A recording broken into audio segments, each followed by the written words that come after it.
Okay, so this is the start of my more regular upload schedule for YouTube. My current goal is to upload 5 days a week. I'm going to be doing my best to avoid raw gameplay videos, so I'm going to be focusing on prepared content just like this and the 2 card review videos I did. Alright, I just wanted to let you know that. That's my small channel update out of the way. Let's start talking about the latest card added to Marvel Snap.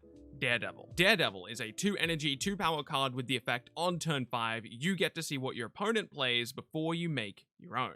Originally, when I reviewed this card, I gave it 3 stars, and for my star rating system, this would mean that the card is just good. After 1 week of playing Daredevil, I think that evaluation is about accurate. Keep in mind, everything is subject to change. Marvel Snap is far from solved right now, and all of our deck building decisions are optimized for a ladder experience rather than a first to 10 cubes competitive format. So our deck building decisions are likely going to change quite a bit once we get that competitive format, because the game will feel quite a bit different when we're playing to race to 10 cubes rather than the ladder grind that we're on now. And those deck building modifications will also affect our evaluations of individual cards. With that said, Daredevil does seem good. Probably not good enough that we start dramatically changing our deck to accommodate him, but good enough that he kind of just plugs into existing archetypes. He has existing synergies with both of the 2 goblins, Professor X, and Spider-Man. Additionally, all of the Guardians that have the effect if your opponent played a card here has direct synergy with Daredevil. There are also some other niche synergies, like, for example, Dr. Octopus, which has much more predictive power while Daredevil is in play, which can certainly be valuable for Dr. Octopus, but Dr. Octopus is in a pretty niche spot right now, so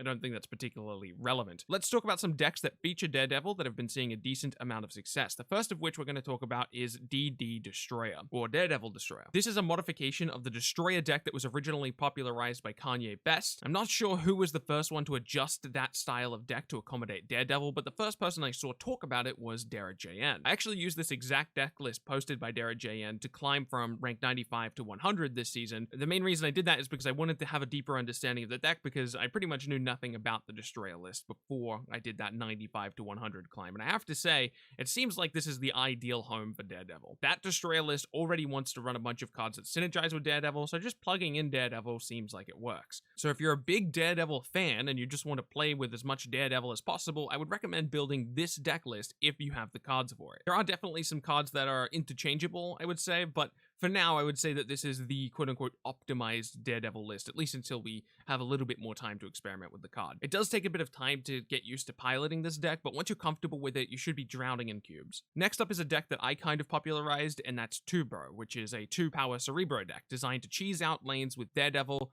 Storm, and Spider-Man. I used this deck for my climb from 70 to 90-ish, and I had a blast. Torquin has also been playing this deck. Let's not talk about how high he's climbed. He's playing the deck without Spider-Man, which I would highly advise you do not do. Spider-Man is absolutely a core card for this deck, and if you don't own it, I would highly recommend not playing this deck. Oftentimes, Spider-Man is the entire reason we win games. Alright, those are the 2 decks that I would recommend the most for playing Daredevil right now. But let's say you're a player with a smaller collection level. Let's say you're only in pool 1 and 2. Well, I quickly put together a deck list for pool 1 and 2 Daredevil, and I will say that this is certainly a lot worse than the cards we went over already. Don't expect this to be an easy experience. To pilot this deck with Daredevil, you're going to need to play very well in order to climb, and you're going to need to pay a lot of attention to when to retreat and when not to retreat. But if you're on a budget and you're not at a super high collection level and you can't build either of the 2 decks that I mentioned, but you do have Daredevil and you want to build a deck, I think that deck should look something like this if you're restricted to just pool 1 and 2. So we've talked a lot about how to use Daredevil, but how do we counter him? Well, Daredevil himself is a built-in counter to Daredevil. If there's 2 Daredevils on opposing sides of the field,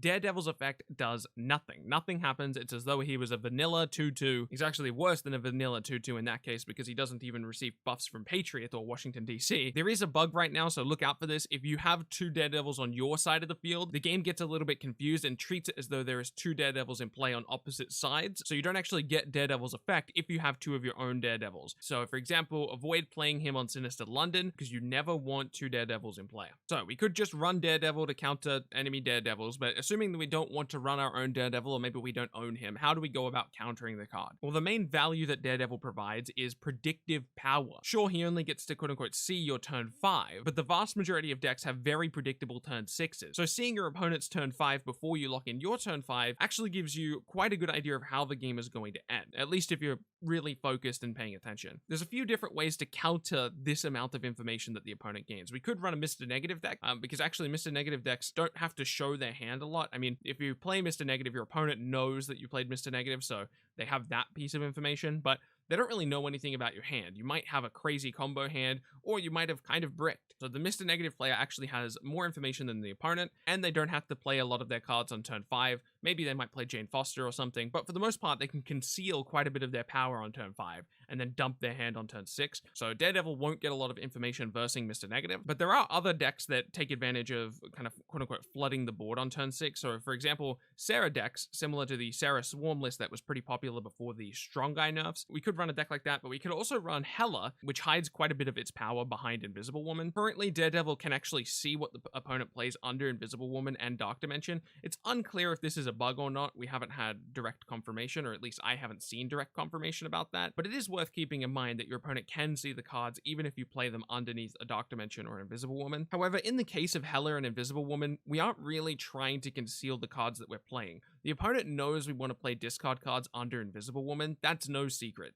We're not trying to hide that. What we're actually concealing is the quality of cards that we're going to be discarding at the end of the game. And Daredevil doesn't help them see that. All they know is that we're playing discard cards, so we're going to discard some number of cards at the end of the game. They also still don't know if we have Hela in hand. So yeah, that's my list of quote-unquote Daredevil counters. We have Hela decks, Mr. Negative decks, and Sarah Swarm decks. All of these decks kind of dump their power on turn 6, or they kind of circumvent the value that Daredevil provides. This video is being made just 1 week after Daredevil's release, but what's the future of Daredevil? I think Daredevil will always be a quote-unquote relevant card. Every time a brand new 5-cost card, or a card that is specifically rewarded for being played on turn 5, is either revealed or printed or released into the game, Daredevil will be worth considering running alongside that card. For example, if Spider-Man, or a card very similar to Spider-Man, was released today, we would immediately start theory crafting about Daredevil Spider-Man decks. With that said, we already have really strong synergy with Daredevil in the game, with cards like Spider-Man and Professor X, and I think it's more likely that we start seeing more new cards that let you get power into quote-unquote